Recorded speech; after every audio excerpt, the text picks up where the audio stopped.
Assalamualaikum warahmatullahi wabarakatuh. Selamat pagi teman-teman semua. Jumpa lagi ya dengan saya Ayah Ronald dan Bunda Dewi. Pada video kali ini kita akan bahas topik parenting secara spesifik, yaitu tentang apa, Bun? Tadi ya, di episode sebelumnya kita sudah bahas bahwa di periode awal anak itu dari 0 sampai 6 tahun ada beberapa hal yang terjadi di masa pertumbuhannya. Itu ada 3 hal yang pengen saya lihat, tapi banyak ya sebenarnya. Tapi di sini kita angkat 3 saja. Itu ada observant mind, yang kedua adalah sensitive period, dan yang ketiga adalah freedom with limitation. Oke, nah kita bahas satu aja dulu ya. Dari yang pertama itu observant mind, maksudnya apa? Observant mind. Nah, observant mind ini adalah kalau kita artikan secara gamblang ya, jadi pikiran yang mudah menyerap. Nah, jadi cara kerja otak anak usia dini dari 0 sampai 6 tahun itu cara kerjanya mudah sekali. Kalau teman-teman di rumah bisa membayangkan sebuah spons yang kita letakkan ke dalam wadah yang berisi air, maka dengan mudah spons ini akan menyerap air yang ada di dalam wadah itu. Demikian pula cara kerja otak anak usia dini. Jadi apapun yang diberikan lingkungan, apapun yang dia cerna lewat indranya dari lingkungan, itu kemudian diserap oleh otaknya, yang akan tersimpan di dalam otaknya, yang kemudian akan mendampingi dia, membekali dia, baik dan buruk dia kemudian nanti di periode-periode usia selanjutnya. Ya. Jadi otak anak itu sebenarnya setiap anak itu spesial ya, cerdas itu, karena dengan satu fungsi tadi itu mampu menyerap semua informasi, pengalaman ataupun kejadian di sekitar untuk kemudian menjadi material yang dibutuhkannya untuk diproses ketika periode selanjutnya, gitu, seperti itu. Nah, sejauh ini sebenarnya apa sih sebenarnya yang butuh kita lakukan? Artinya kalau misalnya nih, contoh kita punya anak usia 0 sampai 3 tahun itu, sebaiknya mungkin di usia seperti itu treatment kita kepada anak seperti apa? Oke, sebelum menjawab itu ya, jadi saya pengen jelaskan bahwa di usia 0 sampai 6 tahun ini terbagi 2 lagi, jadi secara umum cara kerja otak anak. Yang tetap fungsinya sama, observant, cuma ketika dia berusia 0 sampai 6 tahun itu ada namanya unconscious mind. Unconscious mind. Jadi pikiran yang tidak sadar. Kemudian ketika 3 sampai 6 tahun itu masuk pada tahapan berikutnya, adalah conscious mind, di mana pikirannya sudah secara sadar memproses informasi yang dia terima dari lingkungan. Nah, di periode 0 sampai 3 tahun ini cara otak anak bekerja itu pure seperti spons tadi. Jadi ketika kita letakkan spons di sebuah wadah yang isinya air, maka dengan cepat spons ini akan menyerap air tanpa kemudian tahu apakah ini air yang baik untuk diserap, apakah air ini kotor atau tidak, apakah air ini nanti akan membahayakan si spons atau tidak. Pokoknya prinsipnya adalah bagaimana dia menyerap. Menyerap ya. Jadi contoh misalnya mungkin gini, di depan kita ini ada air air cucian tuh. Kita kasih spons, maka secara otomatis spons ini akan menyerap air cucian ini hingga kering ya. Hingga kering. Kemudian ketika misalnya kita punya kecap nih, cair ya, kemudian kita kasih spons di atasnya, maka dia akan menyerap seperti itu. Jadi seperti itu analogi dari otak anak. Otak anak di periode unconscious mind, karena dia bekerja adalah tanpa effort lebih, pokoknya menyerap saja. Jadi sebanyak apapun atau bagaimana bentuk informasi yang disiapkan lingkungan saat itu pula yang kemudian diserap oleh anak. Tanpa dia tahu, oke, yang mana yang baik, yang mana yang buruk, yang mana yang harus diserap dan mana tidak. Jadi tidak seperti itu. Nah, apa yang butuh kita lakukan di periode itu adalah memastikan kita menyiapkan air yang baik untuk si anak, agar bisa kemudian diserap oleh otak yang kemudian fungsinya tadi seperti spons ini dengan maksimal. Mengingat tadi bahwa apa yang diserap di usia 0 sampai 3 tahun ini akan digunakan di periode berikutnya.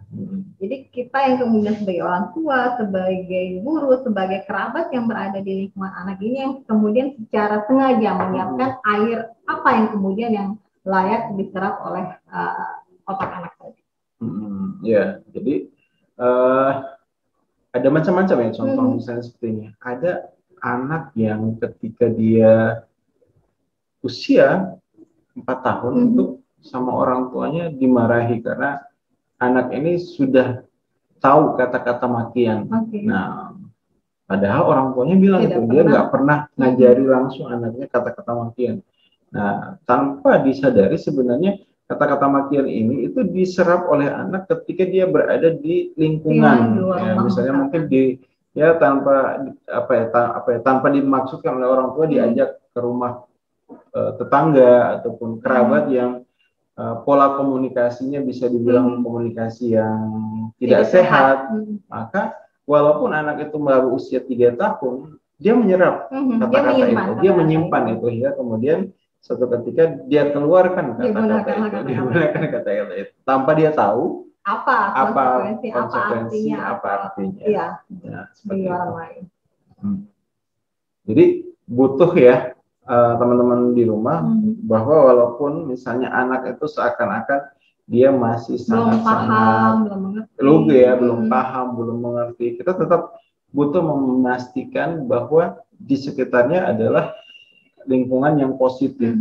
Karena apa yang dilihat, apa yang didengar, apa yang dirasakan oleh si anak di usia itu akan diserap sepenuhnya dan kemudian menjadi sesuatu yang akan menentukan bagaimana dia berproses di periode yang selanjutnya.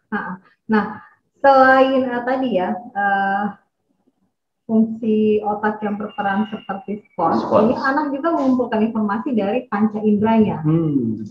Dari bagaimana dia melihat, mendengar, merasa, meraba, sampai bagaimana pada berkata-kata. Nah, ini juga yang butuh kita sebagai orang tua concern untuk kemudian memastikan apa yang diserap oleh panca indera anak ini adalah sesuatu yang kita mau anak-anak itu belajar tentang itu.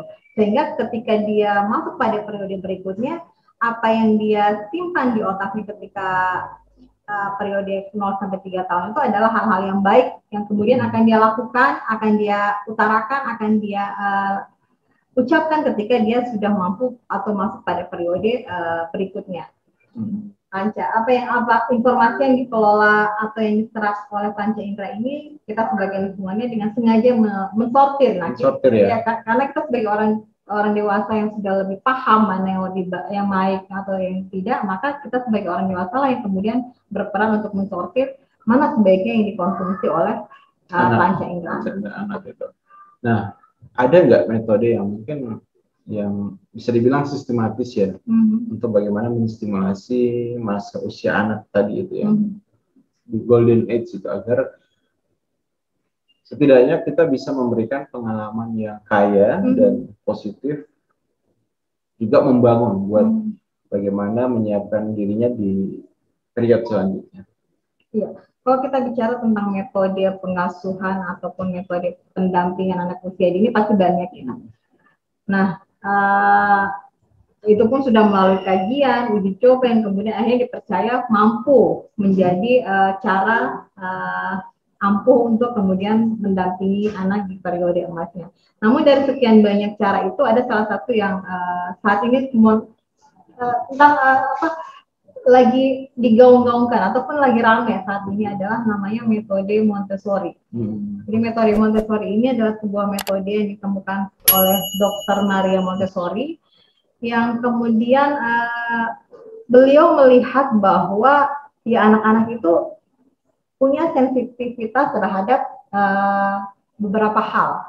Kalau kemudian ini tidak terpenuhi di periode emasnya, maka si anak ini akan tidak punya banyak bekal untuk kemudian bagaimana dia bisa menjalani hidupnya di periode yang akan datang. Salah satunya adalah bagaimana memaksimalkan cara kerja inderanya termasuk otaknya agar kemudian mampu atau bisa menyiapkan diri si anak sehingga ketika dia masuk pada periode berikutnya si anak ini sudah punya kemampuan untuk mengelola dirinya, membaurkan dirinya dengan lingkungan sehingga dia siap menjadi seorang anak yang punya skill ataupun keterampilan yang dia butuhkan. Oke, metode Montessori ya. Itu menarik untuk kita bahas di video selanjutnya.